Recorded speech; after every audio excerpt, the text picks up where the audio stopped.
Lewis, we want to talk about nature of ego. Ego is seen as the big evil in many religious practices and spiritual traditions, but certainly in some work, at least, the ego is or can be seen as being just something we have and something that we need to come to terms with. So, what's your take on ego? This is an excellent topic, Martin, ego. I find through this work that we've studied with the philosophy of Spinoza and Gurdjieff, I've learned that ego is absolutely necessary. That an individual develops ego for survival. Ego, the nature of ego, what is ego? It represents a certain sense of self. I think Gurdjieff would say a false sense of self. And I don't think Spinoza really talks about ego, but ego is expressed in the third part of the ethics called the emotions. Yeah. All the emotions, like envy, hate, anger, desire, pleasure, and pain, which is the primary emotions, express ego. And what is ego? Again, ego is a sense of self. I guess it's a sense of self that is set against the environment, isn't it? As a, this is me and I need to do all this stuff to survive. And there's the environment that is hostile. So the ego is basically a kind of defense mechanism, I suppose. Yes, exactly. But the important part of ego, Marn, is that we must learn how to survive. Yeah. I mean, we have to survive. So ego is necessary to set us up. We see ourselves as apart from everyone. The ego is I think Freud calls it the id, that describes the individual, has an identity. Everybody has an identity of who they believe who they are. So the individual may be a doctor, he might be a farmer, he might be a hairstylist, he might be a carpenter, a physicist, a scientist. And so his ego is attached to, say, something. Could be education, money, material. However, this ego is very sensitive to the opinions of others. See, there's nothing really solid in ego, Martin. We compare ourselves with others. This is society. We see ourselves as separate.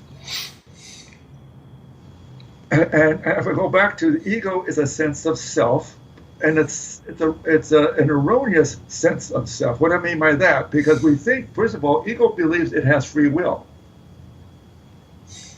that it's an island in itself, that it's a cause of itself. Now, ego is developed very early in life. As infants, a child does not have ego. An infant does not have ego. A child is very, say, a newborn for the first probably 3 years. The child is more real of what it wants. It screams, it yells, it poops and whatever. And it's true to its nature.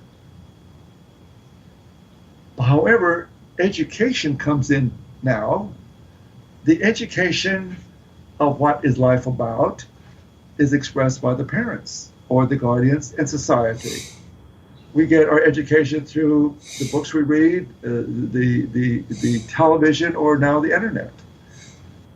But as we are developing as a child, we learn how to be. A child learns how to walk, how to talk, but yet they learn the family values. And the family values and the parents have ego. Now, what is it?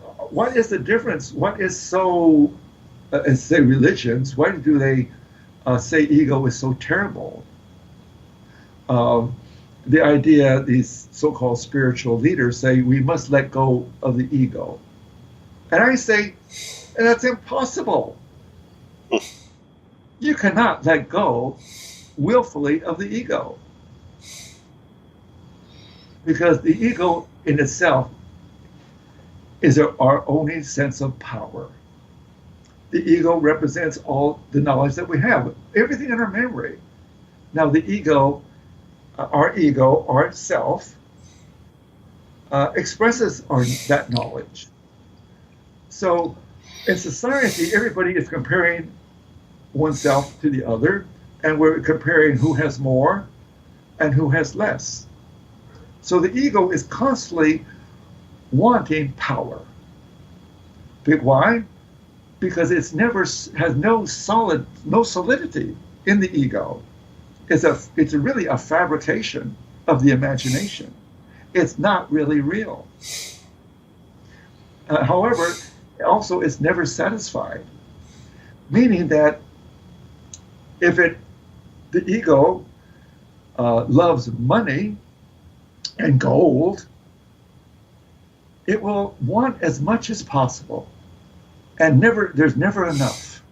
And to pay taxes or have social services for the less fortunate, they don't want to do that. Why? Because it takes away their source of power, money. Mm. For instance, when the Native Americans, say 1,000 years ago or 1,500 years ago, when, say, Columbus came into the Americas, and he was on his way to India, and he by accident found this country called the U.S. I'm sure he found others prior to that, but say he found the U.S. The United States, it wasn't the United States at the time, but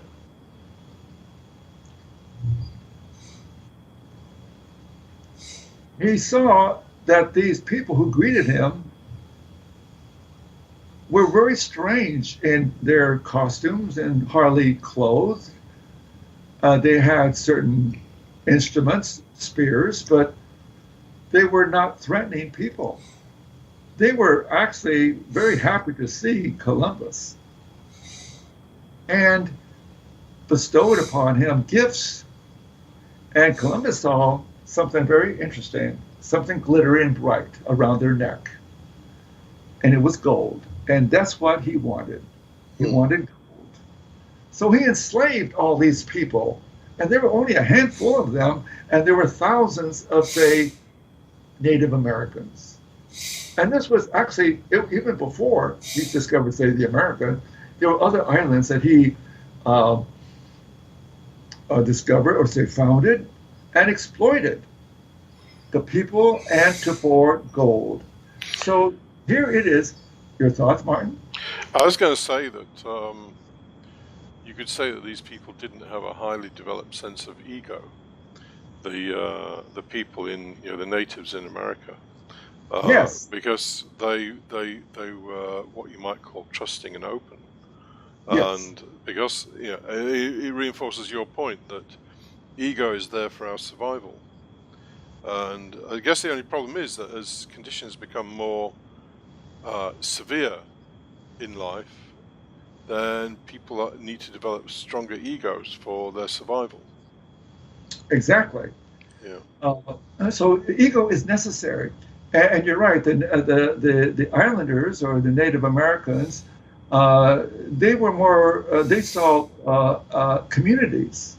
Yeah. They had a sharing, helpful belief. They shared the food. They shared the meat. They worked together as a unit, as a community, as a village. But the Europeans, when they came in, they already they took them over 1,000 years or 2,000, several thousand years to develop ego. Mm. Strong ego, individuality is what we believe ego is, individuality. But individuality is extremely important.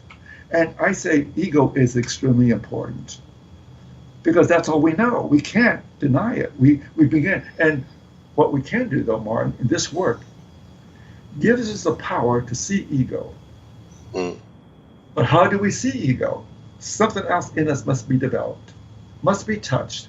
And this is where Spinoza says that innate in every mind is a clarity, a possibility to understand oneself and the nature of God. But we first must understand ourselves. This work improves the understanding. Once the seed of this understanding, it begins to be, say, watered with food, it's like a seed. If it's watered and properly nourished, it will grow. And let me tell you, Martin, as you experience yourself, as the understanding begins to develop, it has immense power. Yeah. And Because I guess really the key to dealing with it is, the saying of Jesus Christ that we can be in the world but not of it. So to be in he wasn't saying don't be in the world. So to be in the world basically means to live the life of the ego, but not to be fully identified with the ego. exactly, I agree with that, Martin. And so as we begin to develop this understanding, at first it's an infant, so it's different. And the way the understanding begins to develop is to begin to observe the problems that we are immersed in, Yeah. that we're confronted with, daily issues. For instance, you may lost your job, or you may have a fight with your boyfriend or girlfriend. There's always a problem. There might be some individuals find difficulty being social, afraid of other people. Mm. Or they might be looking for a job, and they might feel uncomfortable looking for a job. So every day there's problems. There might be health issues. There might be dental issues. How do we deal with these problems? So the understanding. So if ego works with these problems, it tries to solve them quickly. And one thing about the ego, it lives by the first level of knowledge. Mm. What is that, Martin? The first level of knowledge is hearsay and experience. What do I mean? That we only hear and we believe we understand. The experiences we have, daily experiences, is education. But do we understand the experience? There's only fragmentary information, no real knowledge, no real understanding. And this is why this part of the mind is truly called the intelligent part of the mind. Is called, and I call it it's the understanding. As Spinoza says, we must improve upon it. And as we begin to learn that it's there, and find a way to activate it, and we must be in a group that I would say there must be someone that you trust that can help you with your own understanding, because it's impossible to do it ourselves. Our ego believes we can do it ourselves. I thought I could improve myself by reading a lot of positive books that dealt with how to change oneself, self-help books. And I bought one book after another, and the books were great. Psycho-Cybernetics is a great book. But I found I could not really follow it. Mm. There's an individual called Anthony Robbins. Great speaker, makes millions of dollars. And I bought hundreds of his books, and not hundreds, but several books and tapes. I could not apply these ideas. Why? Because there's something that's required that nobody talks about. There's an inner force within us that goes with the understanding. It's called effort. Yeah. Now, effort from the understanding has a purpose, to understand. The ego does not really only wants to accumulate information for power. Yeah, to Yes, survive. Yeah, to survive, yeah, to be better than others. yeah, So we're always we're trying to be one step ahead of the other, our neighbors. This is why you say if you live in say in the U.S., we have a lot of say neighborhood, maybe a housing area, or it could be a housing project, and you find that your neighbor is bought just a new car, and you're driving an old car. Well, you're going to be disturbed mm, because he has something that you feel he is better than you. Everybody is, say, has a temperature. The temperature is how well am I doing yeah, in comparison with others? yeah. I mean, to go back to this this idea of the eye of understanding, which explained a lot for me. You know, Gurdjieff talks about man developing a permanent eye, because most of the time he's just distracted this way and that way, and there's no real center in him or her. The eye of understanding, as I see it and I understand it, is the nearest I've got, at least anyway, to a permanent eye, because I can apply that understanding in all situations. It doesn't matter what situation I'm in, and that I, in some kind of way, is just sat outside the ego in a way, looking in on what's going on, not necessarily trying to interfere. And that's the big thing that I got from both yourself and Spinoza, that there's an I that we can create that is our own thing, that has its own power, and sits outside the ego in many respects. You said something important that we create. We really don't create it, Martin. Maybe it's a misuse of words, but it's there. Yeah. We just uncover it. Yeah. It's like the body has these muscles. Some individuals are not aware. They never use their body, but the body has physical body has a great potential. The muscle, say the arms.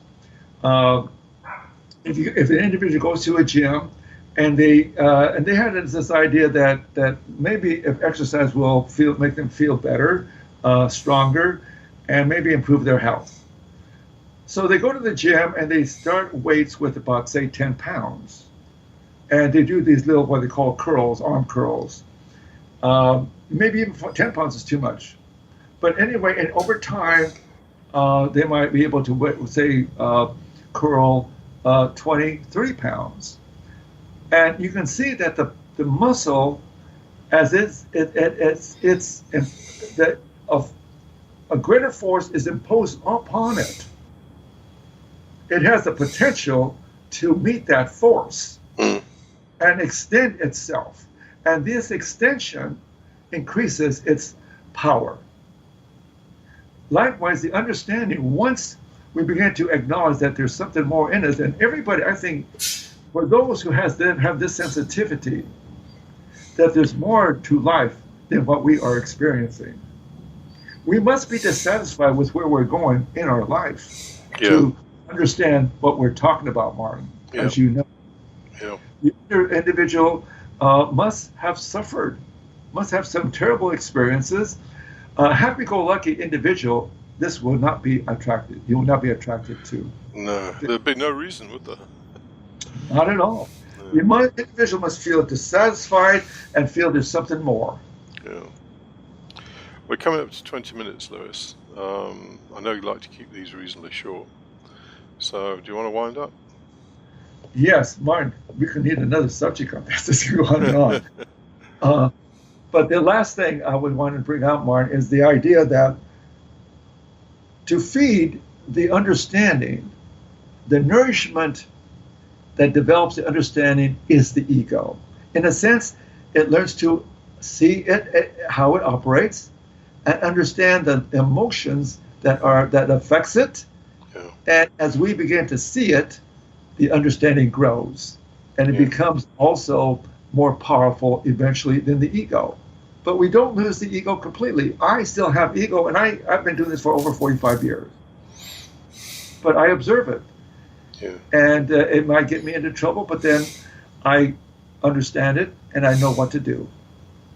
Thank you, Martin. Okay, well, thank you very much, Lewis. I'm sure people will find that interesting.